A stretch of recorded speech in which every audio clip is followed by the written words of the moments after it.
Diante de Deus e de Cristo Jesus, que há de julgar vivos e mortos, pela sua manifestação e pelo seu reino, peço a você com insistência que pregue a palavra. Insista, quer seja oportuno, quer não.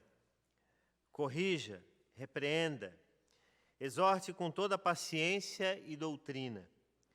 Pois virá o tempo em que não suportarão a sã doutrina, pelo contrário, se rodearão de mestres segundo as suas próprias cobiças, como que sentindo coceira nos ouvidos. Eles se recusarão a dar ouvidos à verdade, entregando-se às fábulas. Mas você seja sóbrio em todas as coisas. Suporte as aflições, faça o trabalho de um evangelista, cumpra plenamente o seu ministério. Quanto a mim, já estou sendo oferecido por libação, e o tempo da minha partida chegou. Combati o bom combate, completei a carreira, guardei a fé.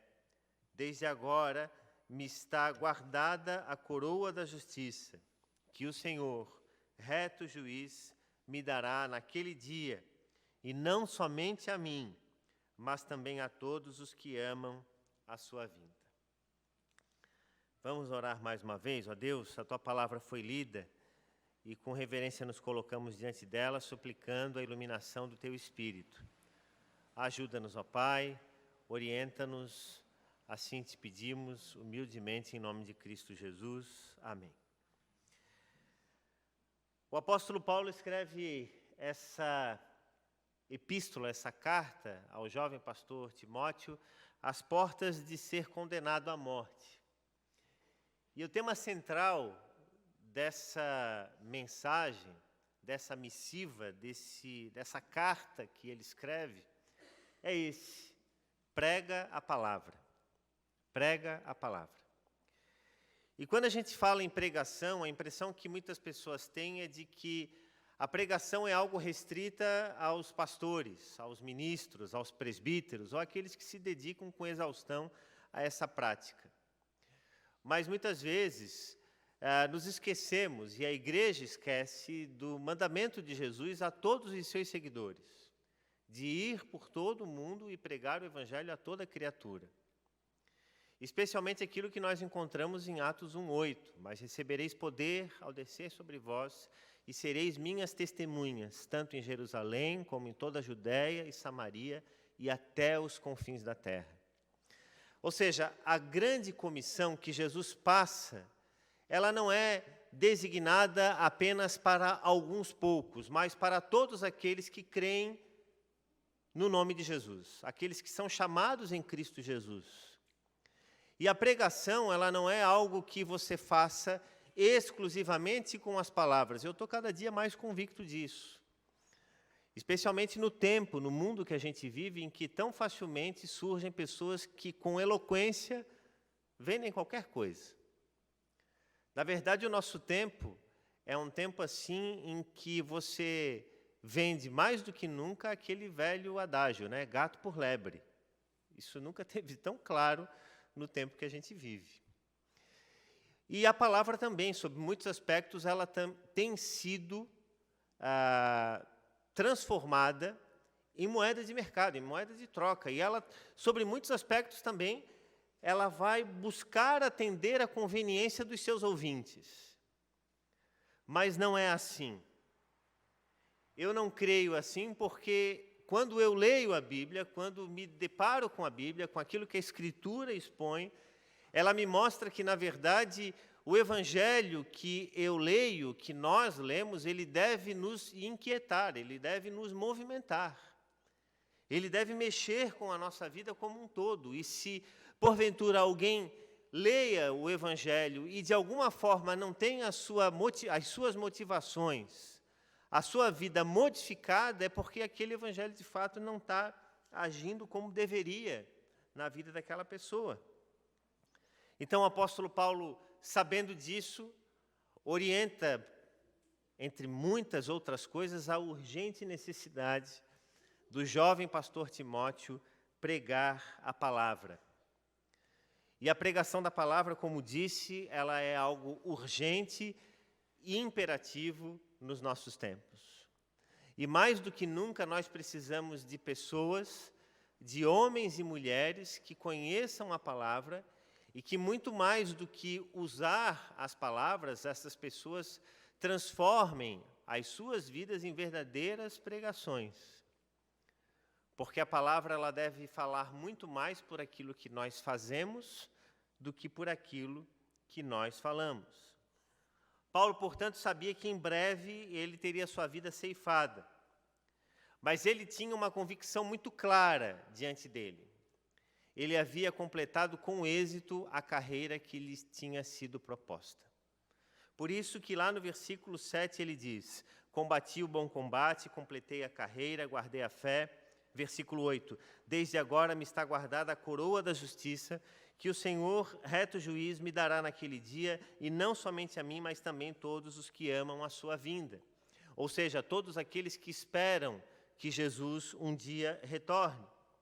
Então, a coroa olímpica, a qual o apóstolo Paulo tinha no seu pano de fundo, na sua história, na sua vida, era aquela coroa de louros, uma coroa que era corruptível, uma coroa que poderia, uma coroa de louros, pela qual um atleta corria para alcançá-la e aquilo se tornava um símbolo muito mais de honra do que o prêmio propriamente dito, porque aquilo secava, aquilo se acabava. Mas a honra de ter recebido aquela coroa era algo assim insubstituível. E o apóstolo Paulo vai dizer que ele, então, ele corre por uma coroa que não se acaba, uma coroa que não morre, uma coroa que não murcha. E é tão interessante porque o apóstolo Paulo já nos traz aqui de começo uma importante reflexão, porque via de regra eu e você corremos atrás daquilo que perece, daquilo que se acaba, daquilo que deixa de ser. E o próprio Cristo nos fala sobre isso quando ele diz: trabalhem não pela comida que perece. E ele diz: não é a vida mais importante do que as vestes? Então, o próprio Cristo nos fala constantemente sobre a necessidade de voltarmos os nossos olhos para aquilo que é essencial, para aquilo que, de fato, eu e você levamos dessa vida. E essas redes sociais, elas têm umas coisas assim muito interessantes. Esses dias eu estava dando uma olhada lá naquela rede social, TikTok, né, que é a do momento aí, e de repente apareceu lá um cidadão lá, que eu acho que o nome dele era Paulo, tá? E ele era coveiro. e ele estava dentro de uma sepultura. Dentro de uma sepultura. Aquilo me chamou muita atenção. E ele fazendo uma live ali, e ele lá dentro, porque ele cuidava daquilo e tal, e ele pegando aquela câmera, ele filmava, ele botava de um lado e para o outro, ele dizia assim: olha, está vendo isso aqui? Ele dizia assim: está vendo isso aqui? Sabe o que significa isso aqui? Não significa nada, ele assim, porque aqui não dá para guardar nada. Um homem assim, a gente via aqui com pouca expressão verbal, assim, mas na sua simplicidade ele dizia algo tão verdadeiro. Ele dizia assim: veja se aqui tem alguma coisa guardada. Eu estou aqui limpando, ele dizia assim, estou aqui limpando, esse é o meu papel, eu ganho para isso.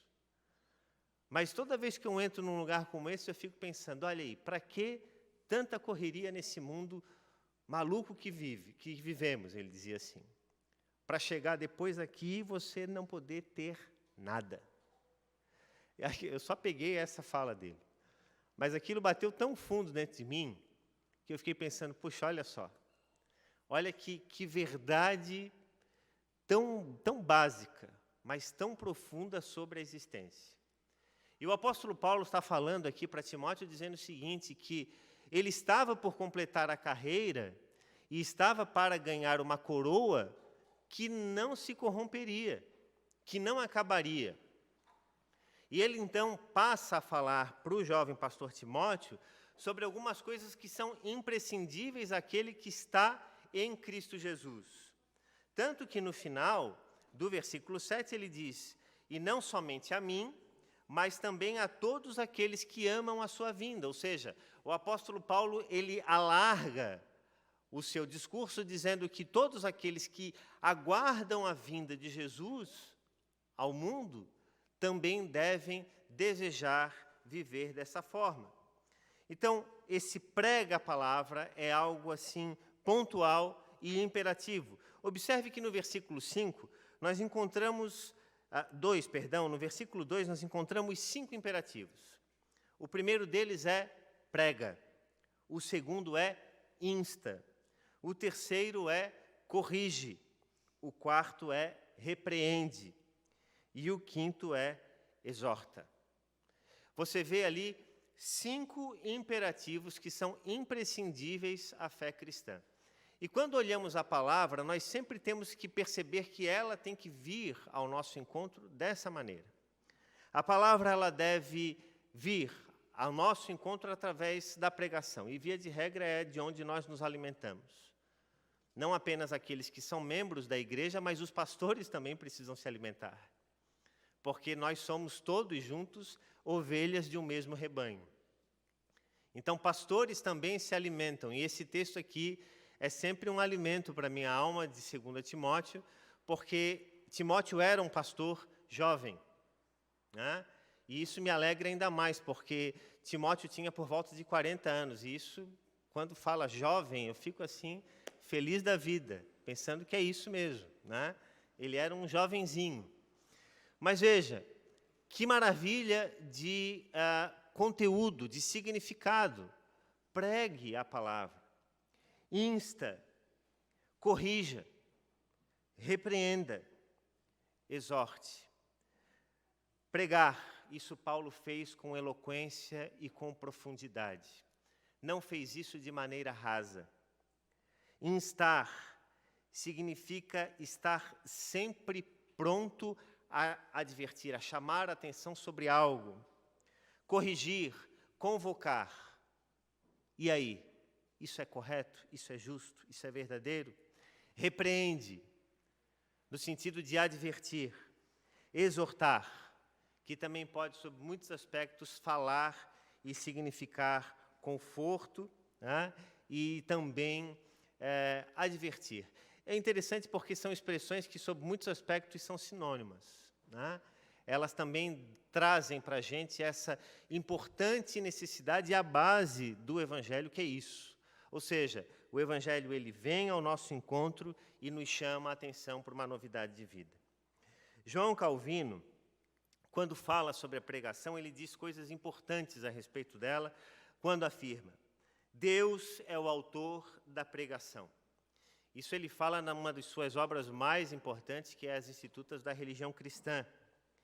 Ele também diz: quando Deus nos concede a graça de falar em seu nome, nos corresponde dar autoridade à sua palavra e recomendá-la. E continua: a pregação é um instrumento da fé, por isso o Espírito Santo torna a pregação eficaz. E podemos aqui concluir, citando João Calvino: é quase impossível exagerar o volume de prejuízo causado pela pregação hipócrita, cujo único alvo é a ostentação e o espetáculo vazio. E quantas igrejas, em quantos púlpitos nós vemos isso? Pregações vazias de significado, pregações que têm como objetivo apenas atender o interesse dos seus ouvintes, dar aquela sensação de alegria, ou de segurança, ou a certeza de que, olha, eu estou cheio aqui de motivação para a minha semana. E nem sempre, quando nos deparamos com a palavra, nós nos sentimos assim. Porque a palavra, muitas vezes, ela mexe com realidades dentro da nossa vida que, para que a gente experimente novidade de vida, a gente precisa passar por mudanças. Então, não adianta você querer ler a Bíblia apenas com o propósito de encher os seus ouvidos e o seu coração com aquilo que seja bom e você não ser impactado, não ser mexido em nada. Quando nós olhamos, por exemplo, a experiência de Jesus com aqueles por quem ele passava, nós vemos que Jesus sempre apresenta algum tipo de mudança. Isso é o elemento mais básico para que você e eu nos tornemos discípulos de Jesus. O Evangelho de Cristo não é o Evangelho da autoajuda. Não é o Evangelho das palavras motivacionais, mas é o Evangelho da realidade. É o Evangelho da mudança. É o Evangelho que cobra de nós sempre alguma coisa. Então, quando eu e você vamos à igreja, quando eu e você ouvimos a palavra, e aquela palavra, por alguma razão, ela não movimenta a nossa vida em direção a algo novo, é porque, então, a gente precisa orar de fato a Deus e dizer, Senhor, e aí? Será que eu preciso de fato te conhecer? Porque, quem sabe, a forma como eu estou achando que te vejo esteja equivocada. E muitas pessoas, às vezes, podem estar tendo uma relação equivocada com Deus, acreditando que a igreja é apenas aquele lugar em que você ouve só aquilo que lhe agrada, aquilo que lhe faz bem.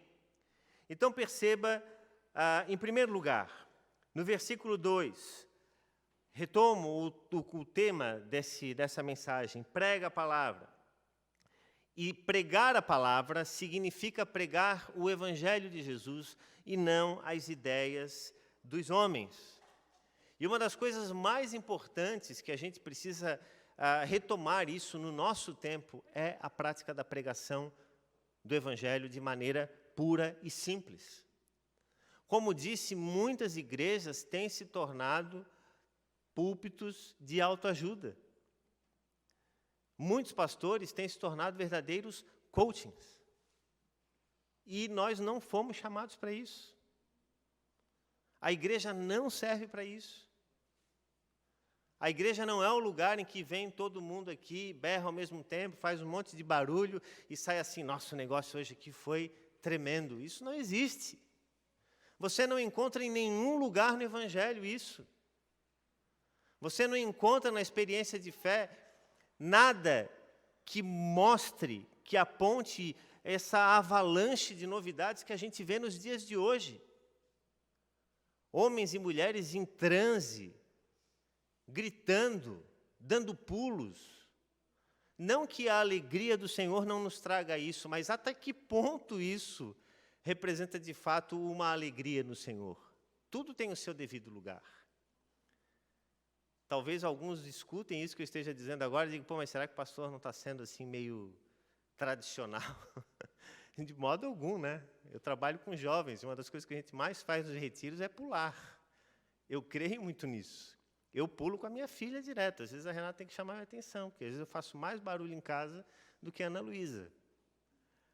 Mas eu entendo que na experiência que a gente tem com Deus, tem lugar para tudo. E muitas vezes as pessoas estão indo para a igreja com a motivação errada, com as expectativas erradas. Porque o Evangelho, ele coloca os nossos pés no chão da existência. O que é a minha vida? O que eu estou vivendo de fato? Quem sou eu?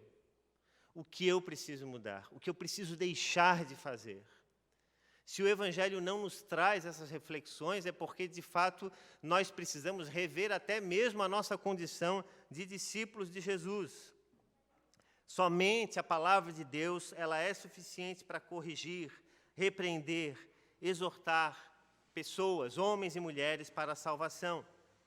Portanto, eu e você devemos estar sempre prontos a pregar em todo e qualquer lugar. E é interessante que aqui o apóstolo Paulo usa até mesmo um sentido militar, quer dizer, esteja sempre a postos.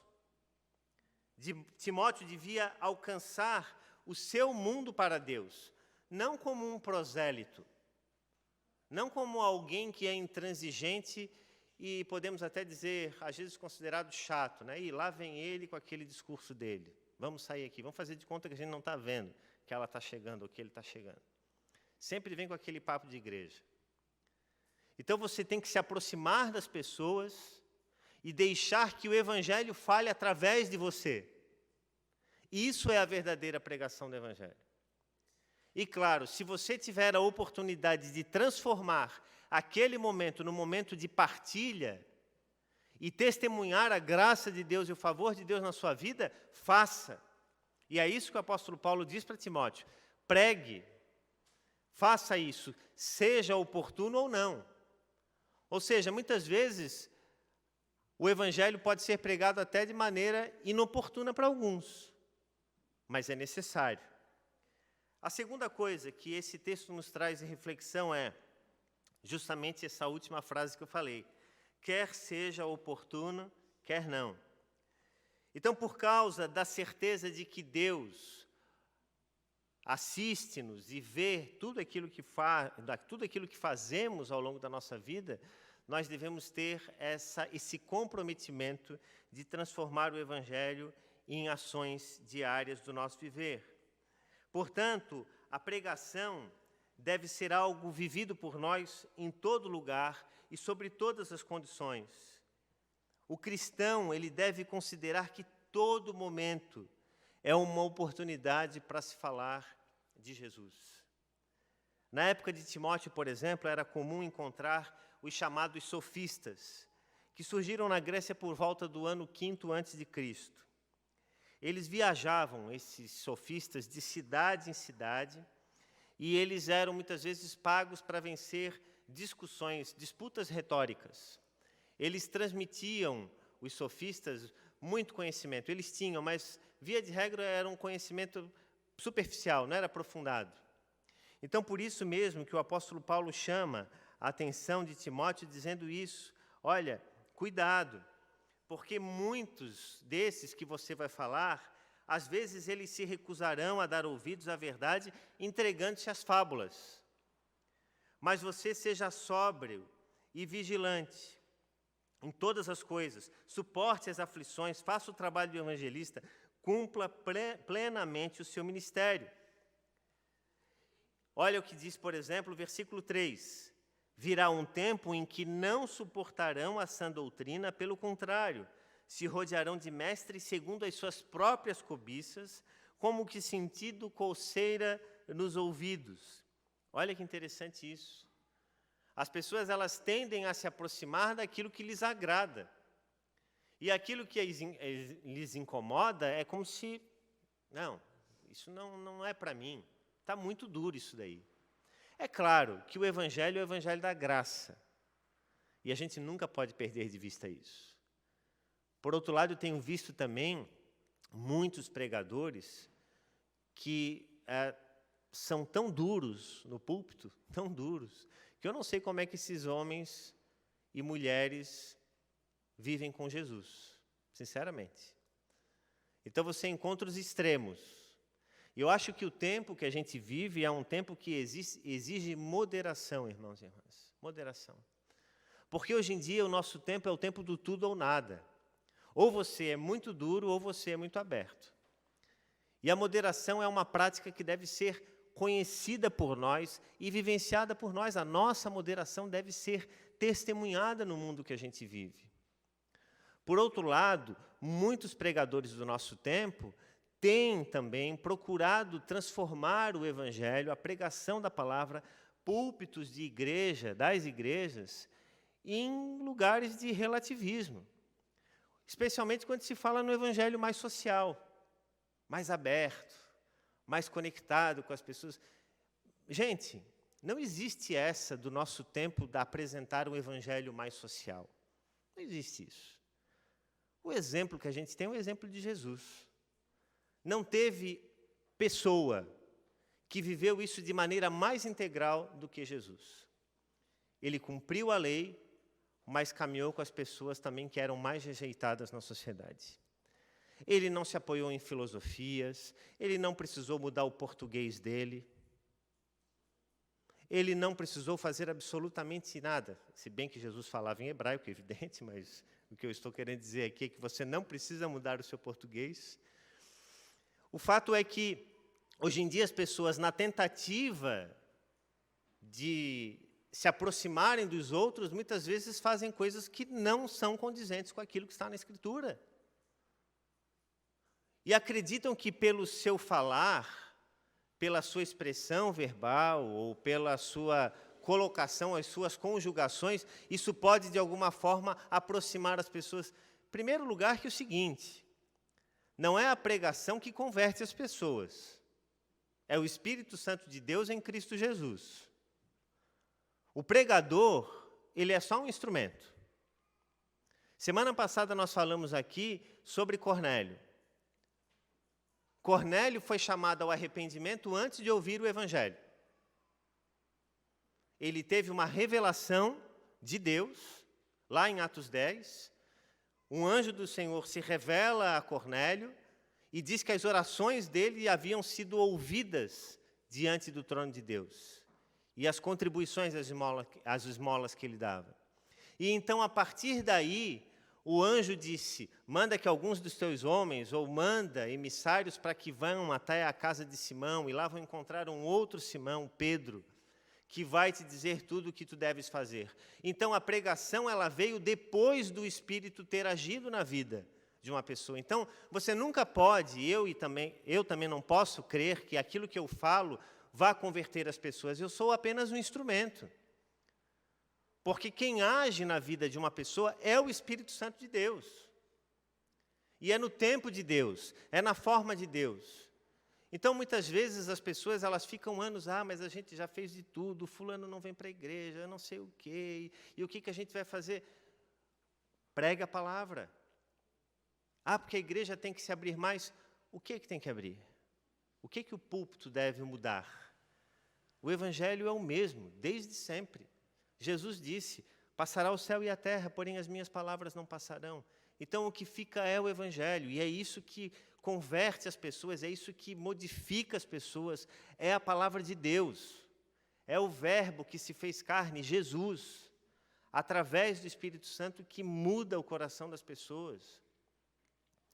Então, eu acho assim extremamente necessário quando a gente vê muitas vezes pregadores tentando refazer ou reinterpretar determinados conceitos, determinados princípios, até mesmo da história, como se fizesse isso fosse mudar alguma coisa.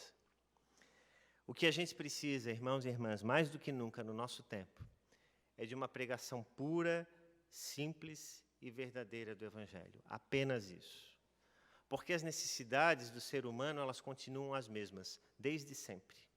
E eu e você continuamos precisando sempre das mesmas coisas, e nós vamos passar, e os que vierem depois de nós também vão continuar precisando das mesmas coisas. Então, nós vamos passar, as filosofias passam, as ideologias passam, os pregadores passam, mas quem fica? Quem fica é o Evangelho. Esses dias eu tive, caminhando para o fim, uma experiência bastante interessante aqui na igreja. Estava um dia aqui à tarde, eu e a Tati, estava tendo atendimento pastoral, e de repente a Tati chegou lá no nosso gabinete dizendo, pastor, tem um cidadão assim, Antônio Carlos Fernandes, que ele é neto de um ex-pastor aqui da nossa igreja, e ele ele queria vir aqui para tirar umas fotos, rever a igreja e tudo mais. Ele disse se poderia. Eu digo, claro, imagina, com certeza. Aí ele chegou, se apresentou, disse, eu sou de São Paulo e tal, não sei o quê. Aí ele contou para mim o seguinte, batemos fotos juntos, ele fez uma live, naquele momento ali, uma chamada de vídeo, melhor dizendo, com a mãe dele, que tem 88 anos, e que o pai dela foi pastor dessa igreja aqui, a Igreja Presbiteriana de Florianópolis, quando ela tinha 6 anos. E aí eu me lembrei da Ana Luísa. Foi impossível não ter me lembrado daquilo.